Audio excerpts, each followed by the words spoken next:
Mioma bu rak deganimi? Yo'q, albatta. Mioma bu bachadon mushak qavatidan o'sib chiquvchi xavfsiz o'sma hisoblanadi va xavfli saratonga o'tib ketmaydi. Mioma bo'lsa, albatta operatsiya qilish shartmi? Yo'q, albatta. Agarda sizda qon ketish kuzatilmasa va og'riq bo'lmasa hamda miomaning kattalishi kuzatilmasa, operatsiya qilishga hojat yo'q. Mioma bilan homilador bo'lish mumkinmi? Ha, albatta mumkin, lekin bunda shifokor ko'rigi ko'rinish va bachadondagi o'sha miomani qaysi joylashuvda joylashganini ko'rish zarur. Mioma nima sababdan paydo bo'ladi? Asosan estrogen gormonlarining oshib ketishi va stress. Mioma o'z-o'zidan so'rilib ketishi mumkinmi? Ha, albatta kamdan kam holatlarda bo'ladi, ayniqsa klinik davrida bo'lishi mumkin. Qaysi belgilar mioma borligini dalolat beradi?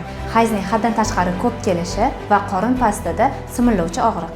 Miomani dorilar bilan davolasa bo'ladimi? Butunlay yo'qotib bo'lmaydi, lekin ma'lum darajada kichraytirishi mumkin. Miomasi bor ayollarga nimalar taqiqlanadi? Issiq vanna, sauna va shifokor maslahatisiz gormonal preparatlarni qabul qilish. Mioma tug'ruv jarayonida ta'sir qiladimi? Ha, albatta, bunda yo'ldoshning erta ko'chishiga va bachadonning qisqarishining qiyinlashishiga olib keladi.